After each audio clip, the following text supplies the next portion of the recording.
Hello friends, সবাইকে আমার চ্যানেলে ওয়েলকাম। আর অনেক অনেক অনেক ভালোবাসা। আর একটা ছোট্ট ব্লগ নিয়ে চলে আসলাম, বেশি বড় করবো না, কেননা সবার কাছে টাইম নেই দেখার জন্য, এই জন্য একদম ছোটো করে দেবো।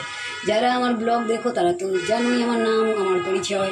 আর যারা এখনও পর্যন্ত আমার সঙ্গে জয়েন্ট হয়নি তাদেরকে বলে দিচ্ছি, আমার নাম ঝর্ণা ঘোষ, আর আমি দিল্লি থেকে। চলো আজকের ব্লগটা শুরু করি। আজকের ব্লগটা হলো, আজকেও আমি দুপুরে রান্না করতে পারিনি খুব ব্যস্ততার কারণের জন্য। কেউ কেউ হয়তো বলবে প্রতিদিনই কি ব্যস্ত থাকো। হ্যাঁ, হঠাৎ হঠাৎ হয়ে যায়, কী করবো বলো। দেখো দুপুরে আমি দুপুরে না, সকালের টাইমে আমি ডালটা সেদ্ধ করে ভাত রান্না করতে যাব, তখনই আমার ইম্পর্টেন্ট একটা জায়গা থেকে কল এসে গেছে, যেতেই হবে। তখন আর এই জন্য আর কিছু করতে পারিনি, রান্নাও করতে পারিনি, চলে যেতে হয়েছে। খুব তাড়াতাড়িতেই আমার চলে যেতে হয়েছে। এই জন্য ভাবলাম দুপুরে তো বাইরের থেকে খাবার খেয়েছি, বাইরের খাবার আমরা অনেকে হয়তো বলবে দেখো কি বাইরের খাবার খায়, কিন্তু দেখো ইচ্ছা করে না, মজবুরিতে মানুষের খেতে হয় কোনো কোনো সময়ের জন্য। তার জন্য দুপুরে তো বাইরের থেকে খেয়েছি, তো খেয়ে বেশি একটা ভালো লাগে না। আমার তো বাইরের খাওয়া বেশি একটা ভালোই লাগে না। হয়তো তোমরা দেখো আমার ভিডিও, বলবে তুমি তো খুব ভিডিও বানাও, কিন্তু বানাই ওটা ভিডিওর জন্য।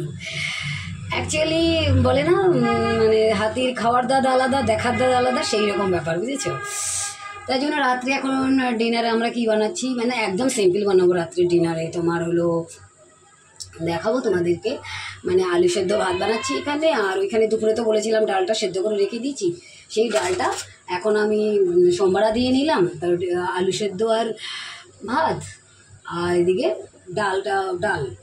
আর তোমার দেখি খাওয়ার সময় যদি দরকার পড়ে তাহলে অমলেট বানিয়ে নেবো, না হলে এটা দিয়ে রাত্রে চলবে। চলো দেখাই দেখো।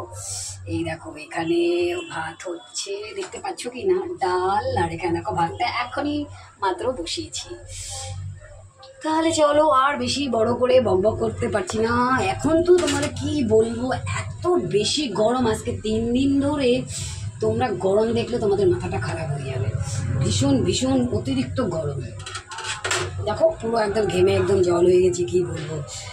আর তারপরে দুপুরে ওরকম গেছি, আমার শরীরটাও খুব খারাপ হয়ে গেছিলো। তাও ভাই করতে তো হবেই কাজ, রান্না তো করতেই হবে। তাই ভাবলাম সিম্পল একদম ডাল ভাত করে নিই। ডালটা যখন বয়েল হয়ে গেছিলো তার জন্য সিম্পল ডাল ভাত। চলো ঠিক আছে, আমার এই ব্লগটা কেমন লাগলো, ডাল ভাতের ব্লগটা কেমন লাগলো তোমরা কমেন্ট করে বলবে। ভালো লাগলে একটা লাইক কমেন্ট শেয়ার করে দিও। আর সবার জন্য অনেক অনেক অনেক অনেক ভালোবাসা। তোমরা ভালো থাকবে, সুস্থ থাকবে, স্বাভাবিক থাকবে। আবার একটা নতুন ব্লগ নিয়ে আসবো, ততক্ষণের জন্য সবাইকে tata, bye bye, good night সবাইকে। আর কিছু বলার নেই। দেখো দেখো দেখো কীরকমভাবে একদম জল ঝরছে। ঠিক আছে, টাটা, বাই বাই।